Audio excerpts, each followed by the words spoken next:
Bacaan dari kitab Kejadian. Di tanah Mesir, Yusuf pura-pura menuduh adiknya Benyamin mencuri. Maka tampillah Yehuda mendekatinya dan berkata, "Mohon bicara tuanku, izinkanlah kiranya hambamu ini mengucapkan sepatah kata kepada tuanku, dan janganlah kiranya bangkit amarahmu terhadap hambamu ini, sebab tuanku adalah seperti Firaun sendiri. Tuanku telah bertanya kepada hamba-hambanya ini, masih adakah ayah atau saudara kamu? Dan kami menjawab, tuanku, kami masih mempunyai ayah yang sudah tua, dan masih ada anaknya yang muda yang lahir pada masa tuanya. Kakaknya telah mati, hanya dia sendirilah yang tinggal dari mereka yang seibu. Sebab itu ayahnya sangat mengasihi dia. Lalu tuanku berkata kepada hamba-hambamu ini, bawalah dia kemari kepadaku, supaya mataku memandang dia.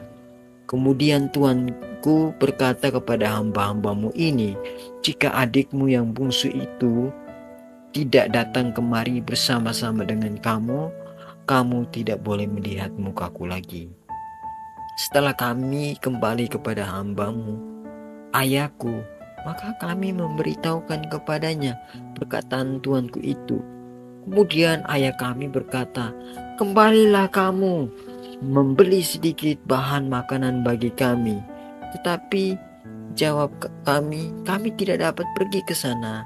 Jika adik kami yang bungsu bersama-sama dengan kami, barulah kami akan pergi ke sana, sebab kami tidak boleh melihat muka orang itu. Apabila adik kami yang bungsu tidak bersama-sama dengan kami.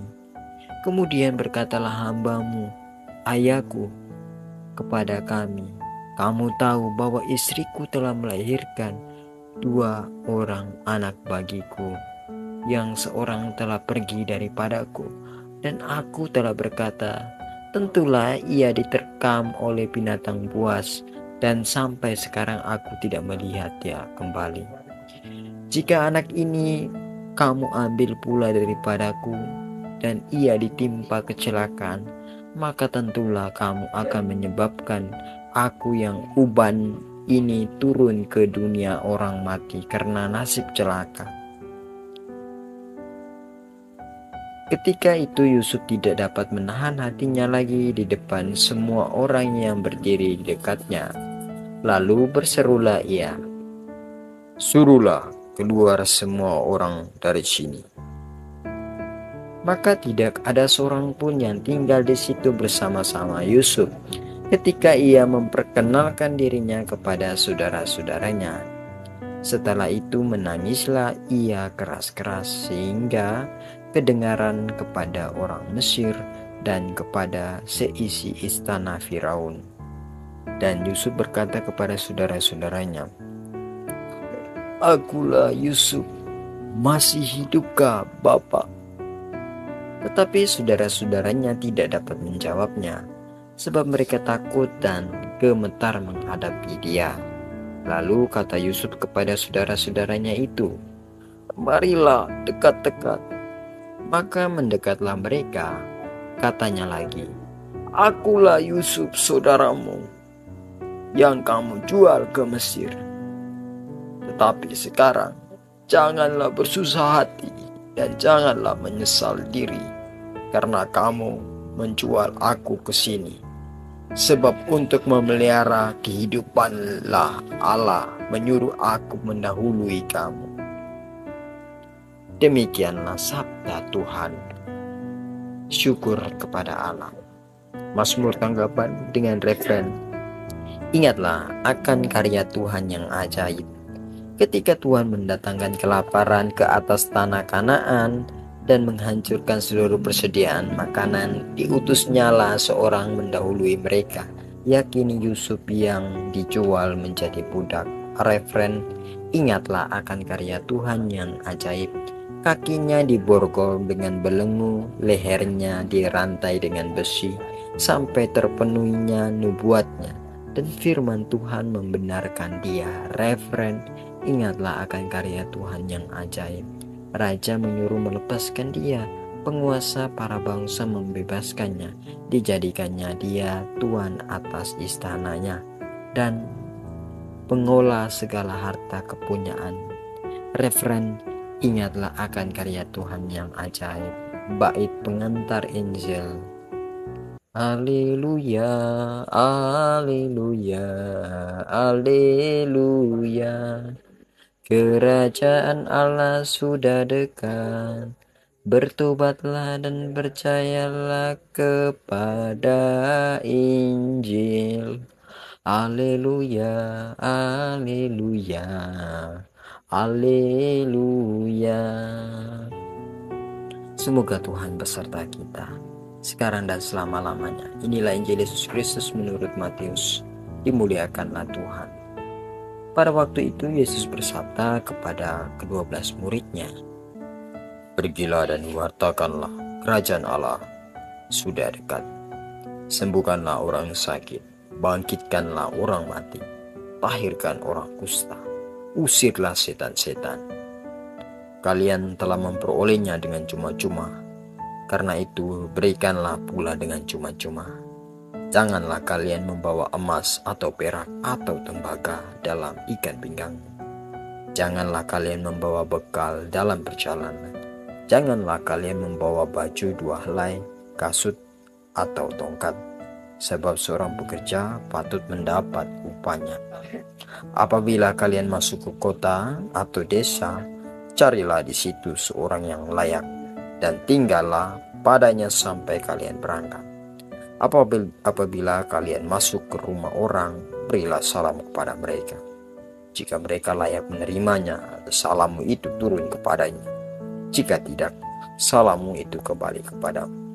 Dan apabila seorang tidak menerima kalian dan tidak mendengarkan perkataanmu, keluarlah dan tinggallah rumah atau kota itu, dan kebaskanlah debunya dari kakimu.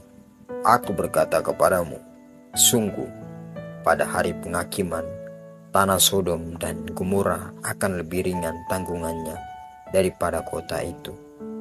Demikianlah sabda Tuhan. Terpujilah Kristus. Saudara-saudari yang terkasih, di mana sabda hari ini Yesus mengingatkan kepada kita, "Pergilah dan beritakanlah kerajaan surga sudah dekat. Sembuhkanlah orang sakit, bangkitkanlah orang mati, tahirkan orang kusta, usirlah setan. Kamu telah memperolehnya dengan cuma-cuma, karena itu berikanlah pula dengan cuma-cuma." Yesus juga memberi petunjuk praktis bagi kita. Jangan membawa emas, perak, pakaian berlebihan, bahkan tongkat. Sebab seorang pewarta hidup dari penyelenggaraan Tuhan dan keramahan umat, karena pekerja layak mendapat upah. Ya, apa yang bisa kita renungkan? Warta kasih Allah dengan tulus dan bebas. Pelayanan bukan ajang mencari keuntungan, popularitas, atau imbalan. Kita telah menerima rahmat Allah secara cuma-cuma, maka kita pun diajak untuk membagikan tanpa pamrih. Tuhan mencukupkan segala kebutuhan para utusannya. Dalam utusan, Yesus tidak menjanjikan kenyamanan, tapi ia menjamin penyelenggaraannya. Seringkali dalam ketaatan justru kita melihat Tuhan bekerja paling nyata. Terimalah penolakan dengan hati lapang. Yesus tidak menjanjikan sama orang yang menyambut kabar baik, tetapi ia mengajarkan kita untuk tetap melangkah, menyampaikan sabda, bukan maksanya. Bila ditolak, tetaplah membawa damai. Apa yang bisa kita refleksikan dari bacaan hari ini? Bahwa apakah aku rela melayani Tuhan dan sesama tanpa menuntut balasan? Ketika pewartaan atau kebaikanku ditolak, apakah aku tetap setia dan damai? Sudahkah aku mempercayakan kebutuhan hidupku kepada Tuhan? Semoga dengan pertanyaan refleksi ini dan renungan singkat ini, kita selalu dihantar kepada Tuhan Yesus. Amin.